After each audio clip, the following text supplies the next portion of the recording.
Welcome to top headlines.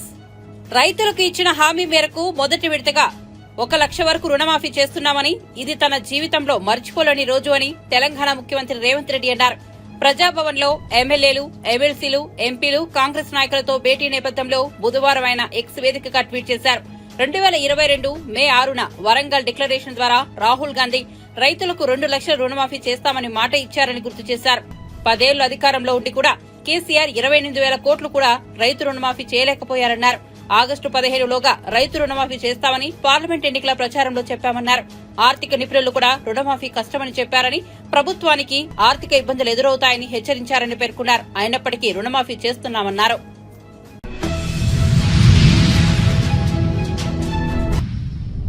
NHM కింద ప్రత్యేకంగా 1000 కోట్ల రూపాయలు మంజూరు చేయాలని కేంద్రాన్ని కోరినట్లు ఆరోగ్య శాఖ మంత్రి సత్యకుమార్ చెప్పారు. రాష్ట్రంలో రాజకీయ, ఆర్థిక పరిస్థితులను కేంద్ర ఆరోగ్య శాఖ మంత్రి జేపీ నడ్డాకు వివరించానన్నారు. గత 5 ఏళ్లలో వైసీపీ పాలనలో జరిగిన విధ్వంసంతో పాటు రాష్ట్రాన్ని ఆదుకోవాలని కోరినట్లు తెలిపారు. ఆరోగ్య మందిర్ భవనాల నిర్మాణానికి నిధులు కోరారని కేంద్ర మంత్రి కూడా సుముఖం వ్యక్తం చేసినట్లు వెల్లడించారు. మనము నిర్దేశించుకున్నాము 2030 నాటికి ఎస్డీజీ టార్గెట్స్ అయితే పెట్టుకున్నామో సస్టైనబుల్ డెవలప్మెంట్ గోల్స్కి, వాటికి చేరడానికి అవకాశం ఉంటుంది. ఆంధ్రప్రదేశ్ ప్రోగ్రెసివ్ స్టేట్, కానీ గత 5 సంవత్సరాలుగా ఒక అరాచక పాలన కారణంగా అన్ని రంగాల్లో రాష్ట్రం వెనుకబడిన విషయాన్ని వారికి గుర్తు చేయడం జరిగింది.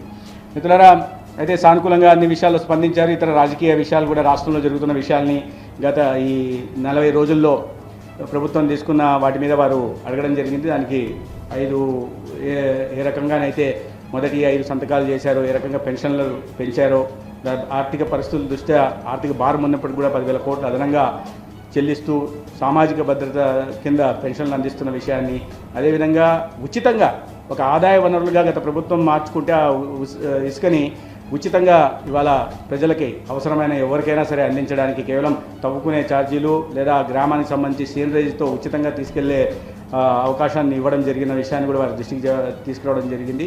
అదేవిధంగా అన్న క్యాంటీన్ల విషయం కానీ, లేకపోతే స్కిల్ సెన్సస్ తీసుకొస్తున్న విషయం కానీ, లేదా 5,30,00,000 మందికి ఓరల్, బ్రెస్ట్, సర్వైకల్ క్యాన్సర్కి ఉచితంగా స్క్రీనింగ్ నిర్వహిస్తున్న ఇది, ఆర్బీఎస్కే కింద 68 లక్షల మంది విద్యార్థులకి 18 ఏళ్ల వరకు విద్యార్థులకి 6 నుంచి 18 సంవత్సరాల మధ్య ఉన్న విద్యార్థులకు కూడా స్క్రీనింగ్ చేస్తున్న విషయాన్ని, ఇతర విషయాన్ని వారి దృష్టికి తీసుకురావడం జరిగింది.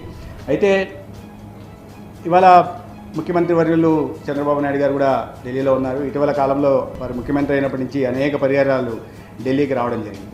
వచ్చిన ప్రతిసారి అభివృద్ధి కార్యక్రమాల కోసం కొత్తగా నిధులు మంజూరు చేసుకోవడం కానీ, లేదా కొత్త ప్రాజెక్టులను సాధించుకోవడం కానీ చేస్తున్నారు. విజయవాడ సిఆర్డీఏ ప్రాంతంలో ఒక రింగ్ రోడ్డుని 189 కిలోమీటర్ల రింగ్ రోడ్డుని సాధించుకోవడం చిన్న విషయం కాదు.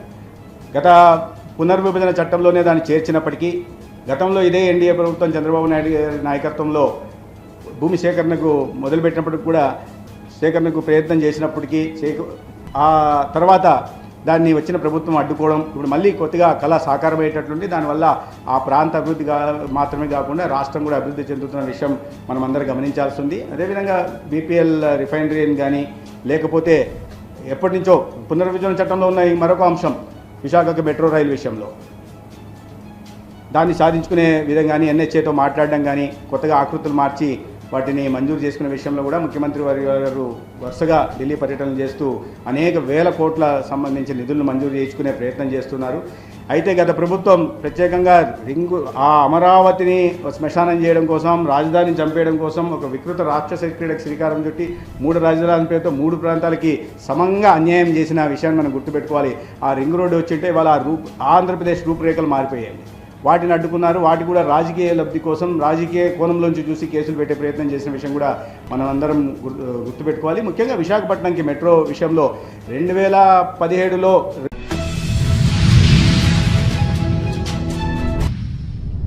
రుణమాఫీ అమలు కోసం తాము నిద్రలేని రాత్రులు గడిపామని తెలంగాణ ఉప ముఖ్యమంత్రి మల్లు భట్టి విక్రమార్క అన్నారు. ఆగస్టులోగా రుణమాఫీ చేస్తామని ముఖ్యమంత్రి రేవంత్ రెడ్డి చెబితే అందరూ ఆశ్చర్యపోయారన్నారు. మంగళవారం ఆయన మీడియాతో మాట్లాడుతూ రుణమాఫీని ఖచ్చితంగా అమలు చేస్తామని రేవంత్ రెడ్డి చెబితే ఓట్ల కోసం, సీట్ల కోసం అనుకున్నారని పేర్కొన్నారు. కానీ ఇప్పుడు అందరి అంచనాలను తలకిందులుగా చేస్తూ రుణమాఫీ చేయబోతున్నామన్నారు. ఆగస్టు దాటకుండానే రుణమాఫీ చేస్తామన్నారు. ఇందుకోసం ఎంతో శ్రమించామన్నారు. అర్హులైన వారందరికీ రుణమాఫీ చేస్తామన్నారు.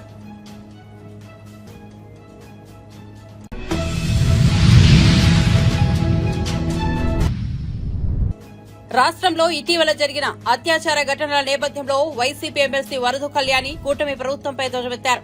ఆడపిల్లల పట్ల అనుచితంగా ప్రవర్తిస్తే వారికి అదే చివరి రోజు అని ప్రకటించారని, గంజాయి మీద ఉక్కుపాదం మోపుతామని స్టేట్మెంట్ ఇచ్చారని వెల్లడించారు. ఇలా స్టేట్మెంట్లు ఇవ్వడమే తప్ప చర్యలేవి హోంమంత్రి గారు అని కళ్యాణి ప్రశ్నించారు. డిప్యూటీ సీఎం గారు కానీ, హోమ్ మినిస్టర్ గారు కానీ, మంత్రులు కానీ ఎవరు ఆ కుటుంబానికి పరామర్శకు వెళ్ళలేదంటే ఎంత దారుణం వైఫల్యం, ఎంత దారుణమైన నిర్లక్ష్యం మనకు అర్థం అవుతూ ఉన్న పరిస్థితి మనం చూసాం.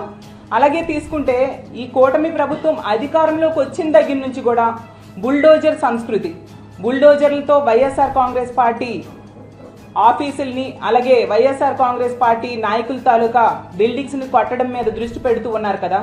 మరి ఆడపిల్లల్ని ఎంత దారుణంగా హత్యలు, అత్యాచారాలు చేస్తున్న వాళ్ళ మీద ఈ బుల్డోజర్స్ని ఎందుకు ఉపయోగించడం లేదు అని నేను అడుగుతూ ఉన్నాను.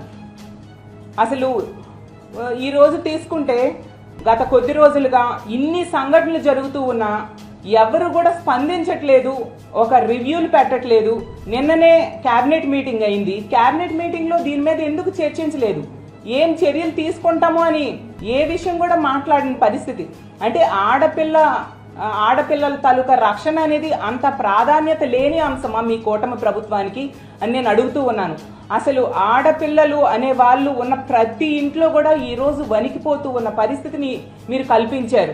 అసలు తీసుకుంటే చంద్రబాబు నాయుడు గారైనా, పవన్ కళ్యాణ్ గారైనా, లోకేష్ గారైనా అంబానీ లాంటి వాళ్ళ ఇళ్లలో పెళ్ళిళ్ళకి వెళ్ళారు, తప్పులేదు. కానీ అదే విధంగా మన రాష్ట్రంలో ఇన్ని సంఘటనలు జరుగుతున్నాయి కదా, వాళ్ళ కుటుంబాలకి పరామర్శకి వెళ్ళాలనేసి మీకు గుర్తుకు రాలేదా అని నేను అడుగుతూ ఉన్నాను. హోమ్ మినిస్టర్ గారు అయితే ఈ కూటమి ప్రభుత్వం అధికారంలోకి వచ్చిన వెంటనే ఆవిడ చెప్పారు, మా కూటమి ప్రభుత్వం అధికారంలోకి వచ్చింది, ఈ రాష్ట్రంలో ఉన్న ఆడపిల్లలందరూ కూడా ప్రశాంతంగా నిద్రపోవచ్చు అని చెప్పి. ఎక్కడ నిద్రపోతూ ఉన్నారు? హోమ్ మినిస్టర్ గారి సొంత నియోజకవర్గంలోనే మనం చూసాం, ఇద్దరు ఆడోళ్ళకి బట్టలు చించి తెలుగుదేశం పార్టీ నాయకులు, కార్యకర్తలే కొట్టారు. అలాగే పక్క నియోజకవర్గం, అదే జిల్లా, అనకాపల్లి జిల్లా పక్క నియోజకవర్గం రాంబిల్లి మండలంలో దర్శిని అనే అమ్మాయికి గొంతు కోసి చంపేశాడు. అసలు ఆ చంపిన సురేష్ అనే వ్యక్తి పోక్సో కేసు కింద అరెస్ట్ అయ్యి విడుదలైతే ఈ దర్శిని కుటుంబ సభ్యులు 3 సార్లు దర్శిని తాలూకా తండ్రి వెళ్ళి పోలీస్ స్టేషన్లో కంప్లైంట్ ఇచ్చాడు. ఇతను మళ్ళీ బయటకు వచ్చాడు, మా అమ్మాయిని మళ్ళీ వేధిస్తున్నాడు అంటే కనీసం అక్కడ పోలీస్ సిబ్బంది కానీ, ఎస్ఐ కానీ స్పందించిన పరిస్థితి. దాన్ని అలుసుగా తీసుకొని ఆ దుర్మార్గుడు ఇంటికి వచ్చి మరీ గొంతు కోసి చంపేశాడంటే మనం అర్థం చేసుకోవచ్చు ఎంత ఘోరంగా ఇక్కడ ప్రభుత్వం కానీ, పోలీస్ వ్యవస్థ కానీ ఉంది అనేసి. హోమ్ మినిస్టర్ గారు అయితే పక్కనే ఉన్న అనకాపల్లిలో సన్మానాలకు అటెండ్ అయ్యారు. కానీ ఇదే దర్శిని తాలూకా డెడ్ బాడీకి పోస్ట్ మార్టం పక్కనే జరుగుతున్న కుటుంబానికి పరామర్శకు వెళ్ళలేదు. అంటే ఎంత నిర్లక్ష్యంగా వీళ్ళందరూ వ్యవహరిస్తూ ఉన్నారో మనం అర్థం చేసుకోవచ్చు. అలాగే అసలు లా అండ్ ఆర్డర్ ఇంతగా దెబ్బతినడానికి కారణం ఏంటంటే ఈ కూటమి ప్రభుత్వం అధికారంలోకి వచ్చిన దగ్గర నుంచి చూస్తూ ఉన్నాను, వీళ్ళు ఎంతసేపు వైఎస్ఆర్ కాంగ్రెస్ పార్టీ నాయకుల మీద కక్ష సాధింపులు చేద్దాము, వాళ్ళ బిల్డింగ్స్ లాంటివి ఎలా కూలగొడదాము, ఏ విధంగా వాళ్ళ మీద కేసులు పెడదాము, జగన్మోహన్ రెడ్డి గారి మీదో, మాజీ మంత్రుల మీదో, ఎమ్మెల్యేల మీదో ఏ విధంగా కేసులు పెడదాం అన్న దాని మీద దృష్టి పెట్టారు తప్ప వివక్ష లేకుండా పరిపాలించాలి అనే దాని మీద ఏ కోసైనా దృష్టి పెట్టని పరిస్థితి మనం చూసాం.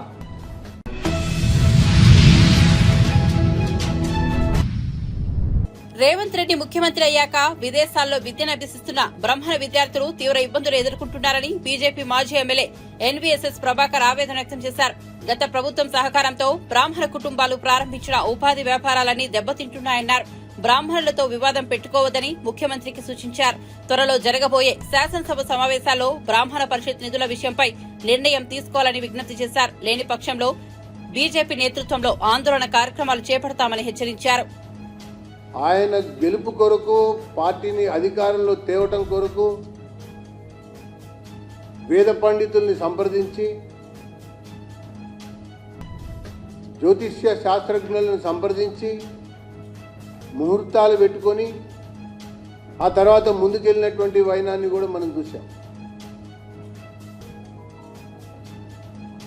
దాంతోపాటుగా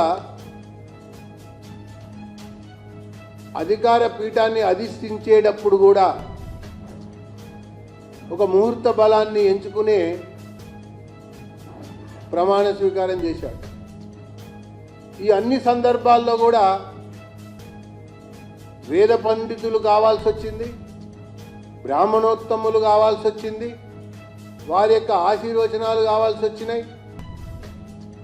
అంతకుముందు రాజకీయ ఎన్నికల ప్రచార సందర్భంలో కూడా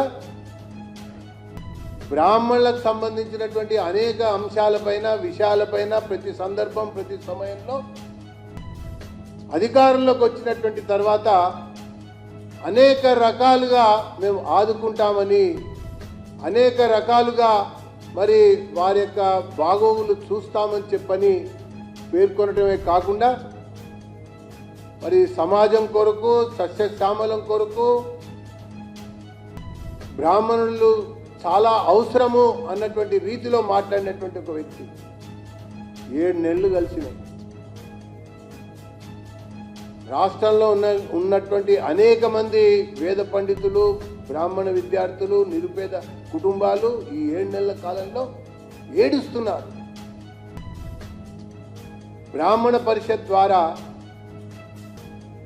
విదేశాలకి విద్యను అభ్యసించడం కొరకు ప్రభుత్వ పరంగా వచ్చినటువంటి సహకారం, అంటే ఈ బ్రాహ్మణ పరిషత్ ద్వారా వచ్చినటువంటి సహకారంతో విదేశాలకు వెళ్ళి ఆ రకంగా మొదటి దఫా ఫీజు కట్టి విద్యని అభ్యసించడం ప్రారంభించి ముందుకు సాగుతున్నారు. కొత్త ప్రభుత్వం వచ్చింది, కాంగ్రెస్ ప్రభుత్వం వచ్చింది, రేవంత్ రెడ్డి ముఖ్యమంత్రి అయ్యాడు. అయిన తర్వాత ఈ బ్రాహ్మణ పరిషత్ కనుక నిధులు కనుక రిలీజ్ చేసినట్టయితే వాళ్ళకి 2వ సెమిస్టర్ లేదా 2వ సంవత్సరానికి సంబంధించినటువంటి ఫీజులకి డబ్బులు ఆ విశ్వవిద్యాలయాలకి చెల్లించేటువంటి అవకాశం ఉంటుంది. కానీ 7 నెలల కాలంలో ఒక్క రూపాయి కూడా ఈ బ్రాహ్మణ సంక్షేమ పరిషత్కి కేటాయించకపోవటం వల్ల విదేశాలలో విద్యను అభ్యసించడానికి వెళ్ళినటువంటి ఒక విద్యార్థులు పడుతున్న పాటలు అంతా ఇంత కాదు. చదువుకోలేక చదువుకొనలేక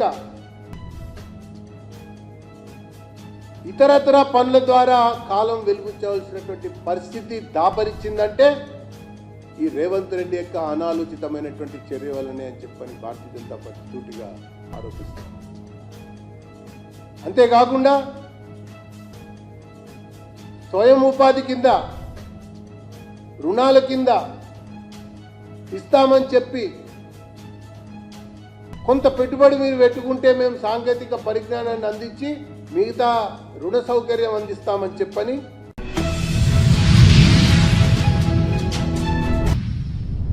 ఖైరతాబాద్ మహాగణపతి పనులు చురుకుగా కొనసాగుతున్నాయని ఎమ్మెల్యే దానం నాగేందర్ తెలిపారు.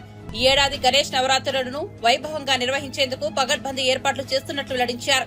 ఖైరతాబాద్ ఎమ్మెల్యే దానం నాగేందర్ మహాగణపతి పనులను పరిశీలించారు. ఈ సందర్భంగా ఆయన మాట్లాడుతూ ఖైరతాబాద్ గణేష్ ఉత్సవ సమితికి స్థానిక ఎమ్మెల్యే అధ్యక్షుడిగా ఉంటారని తెలిపారు.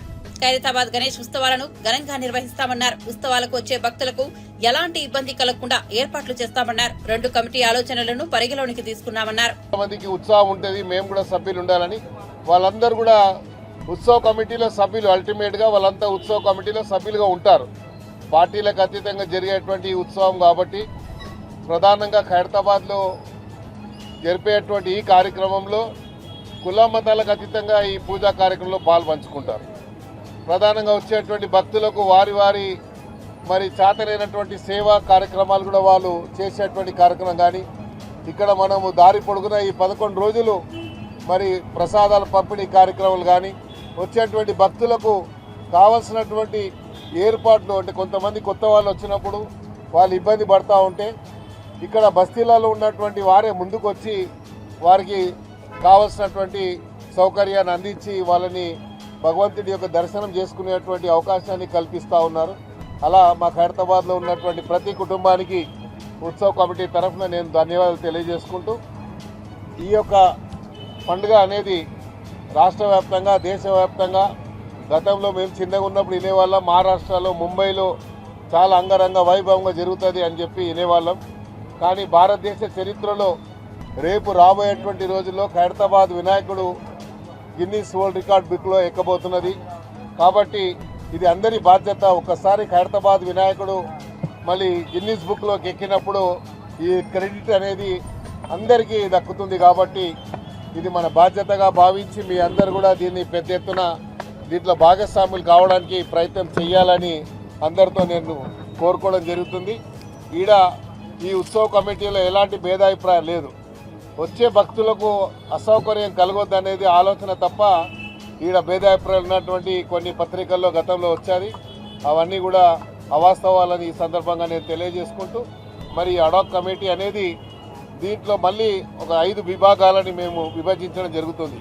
దీంట్లో వచ్చేటువంటి ఏదన్నా డబ్బు రూపంలో వస్తే దాన్ని ఉత్సవ కమిటీకి డే టు డే ఇచ్చి డైలీ ఇక్కడ వచ్చేటువంటి డిస్ప్లేలో డిక్లేర్ చేసి ఈరోజు ఇంత డొనేషన్స్ వచ్చాయి, ఈ డొనేషన్స్ ఎందుకు వాడతామనేది మేము కూడా చెప్పాల్సిన అవసరం ఉంది.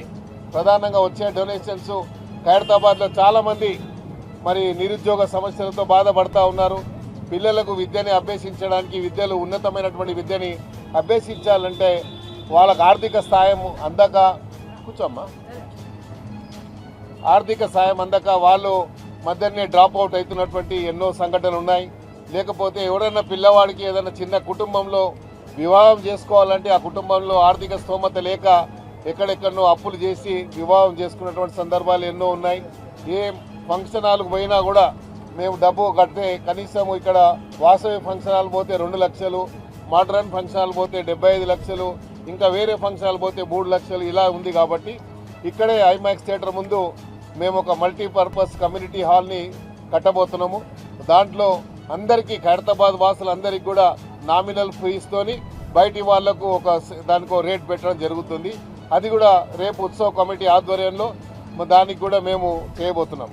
అదేవిధంగా ఇలాగే వచ్చిన పిల్లలందరికీ ఏదన్నా అనారోగ్యంతో మరి బాధపడితే వారి కుటుంబాలకి ఆర్థిక సాయం అందించి మెరుగైనటువంటి ట్రీట్మెంట్ అందించేటువంటి కార్యక్రమం కానీ ఇప్పటికే గౌరవ ముఖ్యమంత్రి గారు రేవంత్ రెడ్డి గారు మరి స్కాలర్షిప్లు కానీ ఫీజు రీఎంబర్స్మెంట్స్ కానీ ఓవర్సీస్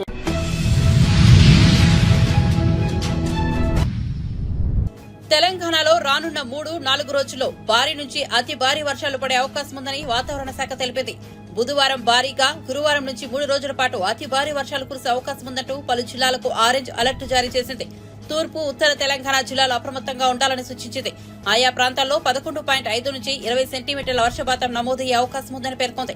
ఈదురుగాలులకు చెట్లు, విద్యుత్ స్తంభాలు విరిగిపడటం, విద్యుత్ సరఫరా స్తంభించడం, లోతట్టు ప్రాంతాల్లో వరద ముంపు ఏర్పడటం వంటివి జరగవచ్చని పేర్కొంది. గురువారం కుమరంభీం, ఆసిఫాబాద్, మంచిర్యాల, కరీంనగర్, పెద్దపల్లి, జయశంకర్ భూపాలపల్లి, ములుగు, భద్రాద్రి కొత్తగూడెం, ఖమ్మం, మహబూబాబాద్ జిల్లాలో భారీ నుంచి అతి భారీ వర్షాలు కురవచ్చు. ఆదిలాబాద్, నిర్మల్, నిజామాబాద్, సూర్యాపేట, వరంగల్, నల్గొండ, హనుమకొండ, జనగామ, సిద్దిపేట, యాదాద్రి భువనగిరి, మహబూబ్ నగర్, నారాయణపేట జిల్లాలో భారీగా వర్షాలు పడే అవకాశం ఉంది.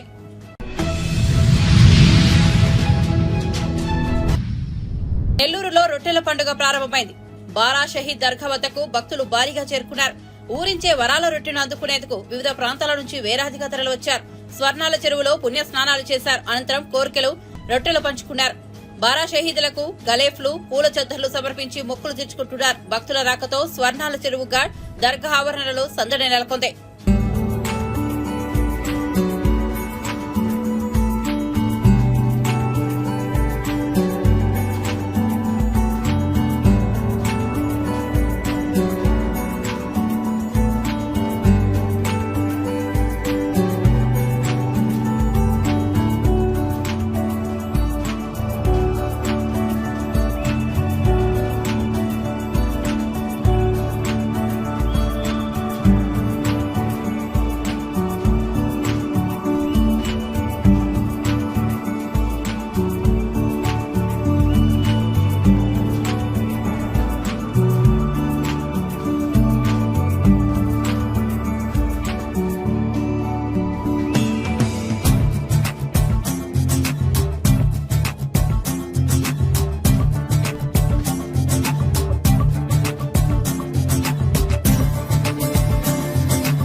నేను ఇప్పుడు ఇది 3వ సారి అండి రావడం. ఫస్ట్ సారి ఒకసారి వచ్చినప్పుడు అయితే ఒక ఇంటి రొట్టె తీసుకున్నాను, ఇల్లు కట్టాను, కొంచెం అప్పులు తీరాయి. మళ్ళీ 2వ సారి వచ్చాను, 2 ఇల్లు కట్టాను.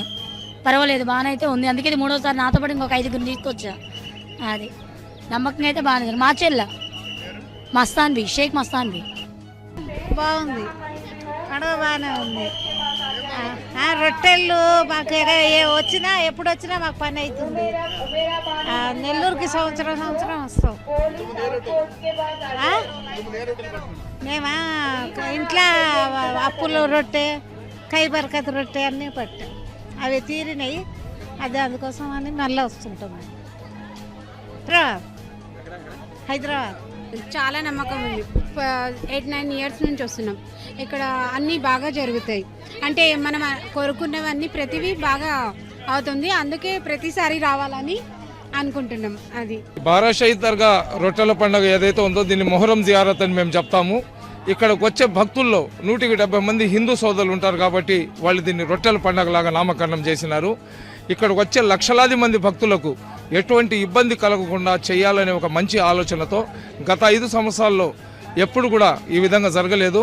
ఒక సెక్యులర్ నాయకుడు రాష్ట్రానికి ముఖ్యమంత్రి అవ్వడం, అతను ముఖ్యమంత్రి అయిన తర్వాత మొదటి ఏదైతే రాష్ట్ర పండగ ఈ బారా షహీద్ దర్గాలు జరిగే రొట్టెల పండుగ ఉంది కాబట్టి ఇక్కడ ఎటువంటి లోపాలు లేకుండా రూరల్ శాసనసభ్యులు కోటంరెడ్డి శ్రీధర్ రెడ్డి గారు 45 రోజుల ముందు నుంచి పొంగూరు నారాయణ గారు అదేవిధంగా ఆనం రామనారాయణ రెడ్డి ఇద్దరు మంత్రుల సహకారాలు తీసుకొని వాళ్ళ తమ్ముడు కోటంరెడ్డి గిరిధర్ రెడ్డిని ఇక్కడ పర్యవేక్షిస్తూ టోటల్ ఎంతమంది వచ్చినా కానీ మహిళలకు టాయిలెట్స్ కానివ్వండి, డ్రెస్ చేంజ్ చేసుకోవడానికి రూమ్లు కానివ్వండి, అదేవిధంగా ఏదైతే సొన్నాల చెరువు ఉందో దాంట్లో వాటర్ క్లీనింగ్ కానివ్వండి అన్ని ఏర్పాట్లు బ్రహ్మాండంగా చేసినారు.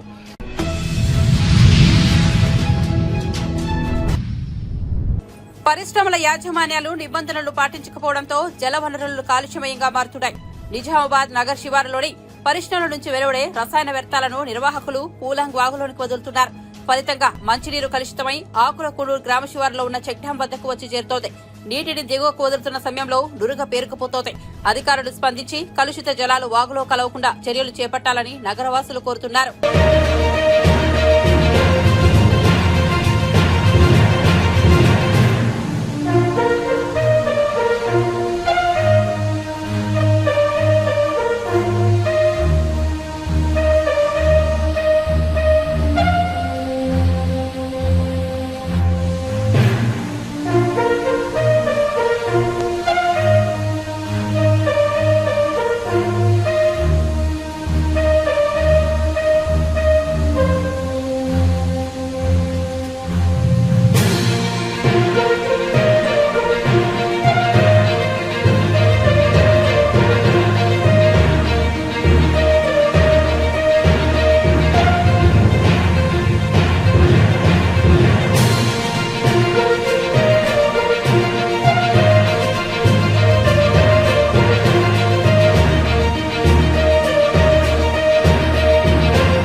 పల్నాడు జిల్లా నరసరావుపేట మండలం కోటబొకుండ శ్రీ కోటేశ్వర స్వామి ఆలయానికి భక్తులు పోటెత్తారు.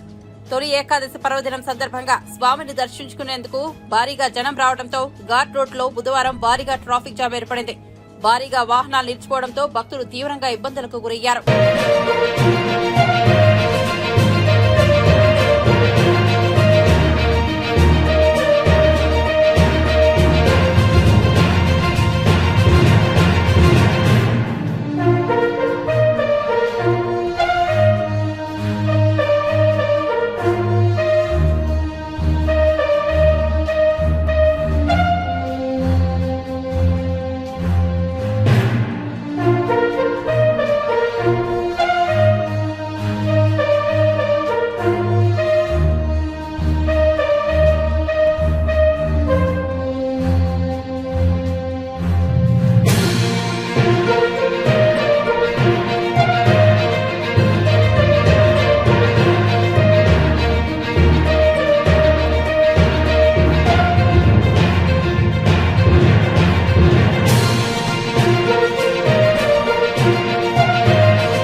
మంత్రి నారా లోకేష్ చొరవతోనే కువైట్ నుంచి సొంతూరుకి రాగలిగానని తెలుగు కార్మికుడు శివ వెల్లడించారు.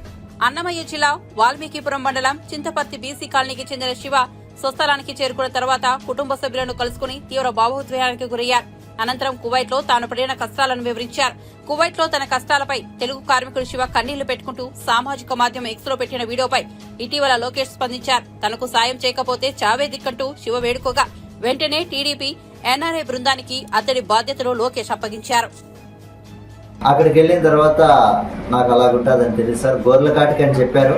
సరే, గొర్రెలు అంటే ఎడారని చెప్పలేదు సార్. నేను అడిగాను, ఎడార్ల కాటి కాదు, గడ్డి ఉంటుంది, పచ్చగడ్డి ఉంటుంది, గడ్డి కోసి ఆవిడకి వేయడము, ఈ దొడ్లో నుంచి ఆ దొడ్లో గొర్రెలు తోలడము, అవి క్లీన్ చేయడము, ఆవిడకి నీళ్లు పెట్టడము, మేత వేయడము, ఇంతవరకే చెప్పారు సార్. అక్కడికి వెళ్తే కానీ తెలియలేదు సార్ నాకు గొర్రెలు ఉంటాయని. పావురాలు ఉన్నాయి, బాతులు ఉన్నాయి, హంసలు ఉన్నాయి, కోళ్ళు ఉన్నాయి, నాటుకోళ్ళు ఉన్నాయి, మన తొండం కోళ్ళు ఉన్నాయి, కుక్కలు ఉన్నాయి, పిల్లిలు ఉన్నాయి, మళ్ళీ ఈ లవ్ బర్డ్స్, గువ్వలు, పిచ్చుకలు, రకరకాల పక్షులు ఉన్నాయి. మళ్ళీ చెట్లు ఉన్నాయి సార్, మెయిన్ చెట్లు. ఆ చెట్లు వచ్చేసి మన ఇళ్ళ దగ్గర ఉండే కంపు చెట్లు అట్లాంటివి. ఆ చెట్లకి ఒక 2 కిలోమీటర్లు నీళ్లు తీసుకెళ్ళి పోసేవాడిని.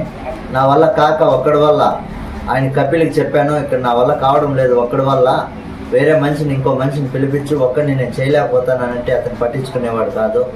నేను చెప్పి నాకు విసుగొచ్చింది. అక్కడ జనరేటర్లు కరెక్ట్గా పనిచేసేటివి ఒకటి లేవు. అదేవిధంగా మళ్ళీ నాకు మోటార్లు ఒకటి రిపేర్ అయిపోయినాయి. కొన్ని చెట్లకు డ్రిప్పులు ఉన్నాయి, కొన్ని చెట్లకు డ్రిప్పులు లేవు. అలా మోటార్లు చెడిపోవడం, నేను మోటార్ రెడీ చేయించమన్నా కూడా పట్టించుకునేవాడు కాదు. వాళ్ళు సాయంత్రం అయితే వచ్చేవాళ్ళు, వచ్చి ఏసీ వేసేమనేవాళ్ళు. ఏసీ స్టార్ట్ చేసి వేసేవాడిని. నాకైతే ఏసీ లేదు, ఫ్యాన్ లేదు, ఏమీ లేదు సార్. నేను అలాగే ఎండలో 60 డిగ్రీలు ఎండ కాసేది, 60, 62, 58 అలా డిగ్రీలు ఎండ కాసేది. ఆ ఎండకు నేను తట్టుకోలేక ఉండిపోయాన్ని.